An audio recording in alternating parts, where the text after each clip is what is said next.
Fala pessoal, Christian aqui novamente com vocês e acompanhando o noticiário dessa semana, uma percepção se espalha que foi a presença de Luiz Inácio Lula da Silva no encontro do G7 na França, a convite do presidente francês.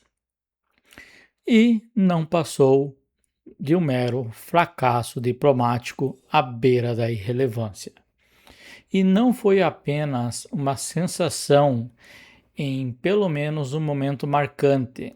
A diplomacia brasileira teria sido completamente ignorada pelo governo americano pelas imagens que nós já temos até mesmo pela própria internet. Sendo que Lula havia confirmado que o principal interesse em estar indo nesse encontro do G7 era tentar uma reunião com Donald Trump. Então, conforme sugerem muitos analistas, a percepção de muitos observadores. Mas o problema não param apenas na diplomacia. Hoje nós vamos analisar o reflexo direto da gestão econômica do atual governo, que muitos consideram estar afastando investidores e ser um grande e verificado exemplo dessa semana de como o capital está preferindo a estabilidade dos Estados Unidos. Apertem os cintos, porque a realidade que os grandes veículos e a militância tentam varrer para debaixo do tapete é extremamente preocupante. Hoje, no Democracia Não é Relativa, nós vamos falar do vácuo diplomático e econômico que o Brasil está enfrentando. O sonho de grandeza acabou e a conta, infelizmente, vai chegar para o nosso bolso. Bora para a vinheta?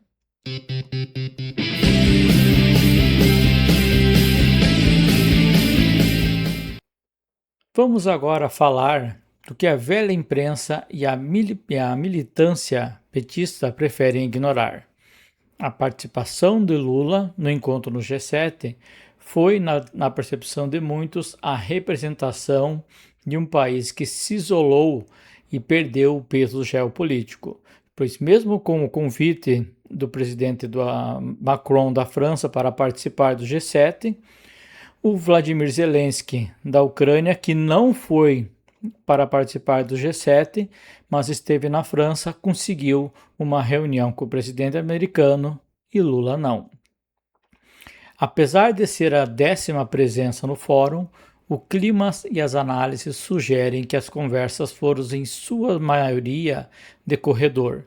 O Brasil, que já foi um parceiro estratégico, pareceu um convidado cujas demandas e posicionamentos focados em multilateralismos e críticas às sanções unilaterais foram tratados como um ruído de fundo pela maioria das economias do mundo.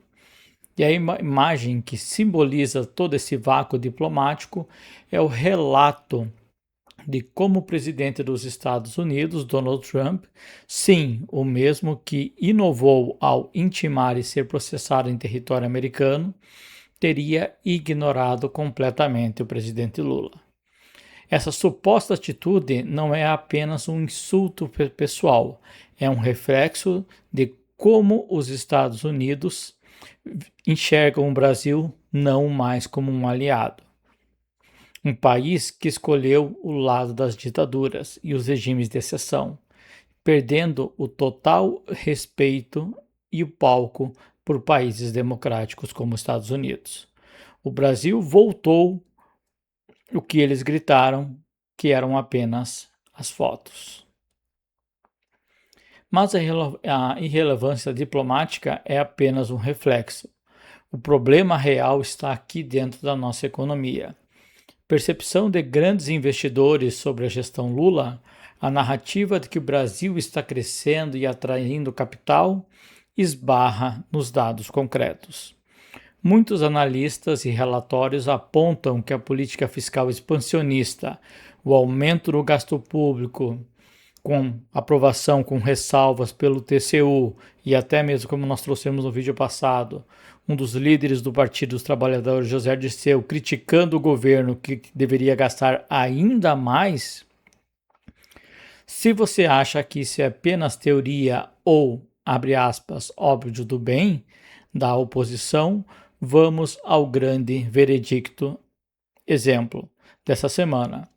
Uma prova irrefutável de que os investidores preferem colocar o seu dinheiro nos Estados Unidos. Então, nós temos aqui o grande vácuo econômico que aconteceu essa semana em comparação entre a nossa Bolsa de Valores, a B3, e as 500 maiores empresas americanas, que é o índice S&P 500. A sequência de eventos dessa semana está muito clara. Primeiro, o presidente Donald Trump, que de forma muito irônica o pessoal da esquerda chama de tirano e censurador, anunciou um memorando de entendimento com o Irã, que pode pôr um fim à guerra e à liberação do Estreito de Hormuz, que deve ocorrer a assinatura até essa sexta-feira. A repercussão do anúncio foi imediata. Logo no domingo, assim que abriram as bolsas asiáticas, o preço do petróleo, tanto Brent quanto o do Texas, caíram $4 o barril, atingindo a mínima em 3 meses. E como os mercados reagiram? As bolsas globais americanas, representadas pelo S&P 500 e a Dow Jones, subiram respectivamente 1,3 e 0,9 antes da abertura do mercado. Os investidores celebraram o fim do conflito e a potencial estabilidade. Agora veja um contraste com o Brasil. A B3, o nosso índice, que é a referência, caiu 0,42% na segunda-feira, principalmente pressionada pela Petrobras, que depende muito da exportação do petróleo, com a queda do barril. Mesmo com a notícia de maior participação de investidores estrangeiros, no passado, o forecast não foi nada otimista. Esse momento específico e esta comparação mostram que quando se trata de estabilidade, segurança jurídica, as grandes turbulências geopolíticas, os grandes investidores preferem os Estados Unidos em detrimento do Brasil. E isso, meus amigos, é o prompt que sugere o search, confirma como grande exemplo de que o Brasil, sob Lula, está afastando investidores. O G7 dessa semana foi mais do que um fracasso diplomático, com o presidente ignorado pela maior economia do mundo, foi desmascaradamente de uma narrativa econômica que tenta vender uma estabilidade inexistente. Os investidores estão lendo sinais. O país que se isola diplomaticamente, que apoia ditaduras e regimes que violam direitos fundamentais e que internamente, sob essa gestão, está gastando mais do que arrecada, o exemplo verificado nós temos aí. Mesmo com a notícia do possível fim do conflito entre Estados Unidos e Irã, onde a Bolsa Americana apresentou uma grande alta após a notícia, a nossa B3 teve queda. Eles têm green card e champanhe. Nós, inflação, imposto e isolamento. E aí, pessoal, Brasil voltou para vocês? Comentem aqui embaixo, a sua opinião é fundamental para a gente continuar essa conversa.